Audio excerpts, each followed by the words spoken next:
दोस्तों आज की इस वीडियो में हम बात करेंगे एमिरेट्स की वेब चेक इन को लेकर के। तो यहाँ पर आप देख सकते हैं सबसे पहले आपको एमिरेट्स की साइट ओपन करनी है और जैसे ही आप साइट ओपन करेंगे पहला काम रहेगा आपको अपने लॉगिन करना है।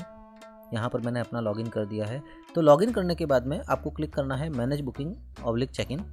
अगर आपकी ट्रिप ऑलरेडी एडेड है तो यहाँ से आप डायरेक्टली चेक इन पे क्लिक कर सकते हैं और अगर एडेड नहीं है तो यहाँ पे आपको लास्ट नेम और अपना PNR रेफरेंस नंबर जो बुकिंग रेफरेंस नंबर है वो डालना है और उसके बाद में जब आप यहाँ पे क्लिक करेंगे चेक इन या मैनेज बुकिंग तो वो भी आपकी ट्रिप जो है ऐड हो जाएगी। मेरे केस में सिंपली यहाँ पे मैं चेक इन पे क्लिक करता हूँ। यहाँ पर आप देखिए सबसे पहले ऑप्शन आ रहा है सेलेक्ट पैसेंजर, क्योंकि मेरे केस में एक ही बंदा है तो ज़्यादा कुछ करने की ज़रूरत नहीं है। और यहाँ पर ये देखिए अगर आपको बिज़नेस क्लास में अपग्रेड करना है तो उसका भी एक ऑप्शन यहाँ पे आपको दिख रहा है। अब मुझे कोई अपग्रेड नहीं करना है तो सिंपली मैं नीचे चलता हूँ और यहाँ पर मेरी फ़्लाइट्स की डिटेल बता रहा है कि अहमदाबाद टू मॉन्कटन की टोटल फ़्लाइट है, जिसमें Ahmedabad to Dubai, Dubai to आपका मॉन्ट्रियल और फिर मॉन्ट्रियल से मॉन्कटन। ये तीनों डिटेल्स दिखा रहा है। यहाँ पर आपको चेक इन पे सेलेक्ट करना है अपनी तीनों फ्लाइटों को लेकर के।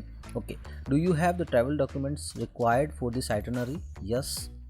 उसके बाद आता है डेंजरस गुड्स का डिक्लेरेशन। तो यहाँ पे do you have prohibited item in your bags? No, कोई प्रोहिबिटेड आइटम बेसिकली आपको ले जानी ही नहीं है। उसके बाद में are you checking in any smart bags like GPS that have GPS, remote control, battery charger? अब यहाँ पर ये हमें बोल रहा है चेक इन बैग को लेकर के। ये थोड़ा सा कन्फ्यूजन रहता है जिसमें हम बोलते हैं कि पावर बैंक और ये सब जो है अगर हमारे पास में कैरी बैग में है, यानी कि जो हमारा कैबिन बैग है उसमें है तो चलेगा। बट यदि आप चेक इन बैग की बात करते हो तो चेक इन बैग में आपको स्मार्ट बैग जिसमें GPS, बैटरी हो, ये सब अलाउड नहीं होते हैं। सिंपली यहाँ पर हम क्लिक करेंगे नो और कंटिन्यू करेंगे। यहाँ पर जो आपका पासपोर्ट डिटेल वाला पेज आया है इस पर आपको सबसे पहले अपना पासपोर्ट नंबर, जेंडर, नेशनलिटी और ये जो एक्सपायरी डेट है वो वेरीफाई करनी होती है और साथ ही साथ आपको वेरीफाई करना होता है अपना डेट ऑफ बर्थ। ये मेन कॉलम से जो आपको वेरीफाई करने हैं।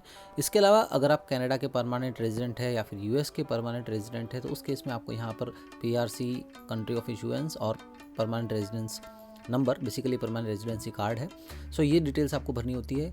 अब नॉर्मली हमारे केस में हम लोग नो फिल करेंगे। अगर आपके पास एमिरेट्स की स्काईवॉच की प्रोफाइल है और उसको इस नए पासपोर्ट से अपडेट करना चाहते हैं तो यहाँ चेक कीजिए।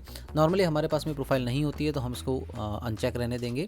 उसके बाद आ जाते हैं इमरजेंसी कॉन्टैक्ट डिटेल में। तो यहाँ पर आप जिसे भी असाइन करना चाहते हैं वो कर सकते हैं। मेरे केस में मैंने मेरे फादर की डिटेल डाली है तो यहाँ पर देख सकते हैं नेम, लास्ट नेम, रिलेशन और उनका मोबाइल नंबर, ये डिटेल आपको डालनी होती है। एक नीचे का सेक्शन है फ्रीक्वेंट फ्लायर प्रोग्राम। अगर आपके पास में ऑलरेडी कोई मेंबरशिप है एयरलाइन की फ्रीक्वेंट फ्लायर प्रोग्राम की तो उसकी डिटेल आप यहाँ पे ऐड कर सकते हैं अगर एमिरेट्स उसे सपोर्ट करता है तो, अदरवाइज आप इसे ब्लैंक छोड़ सकते हैं।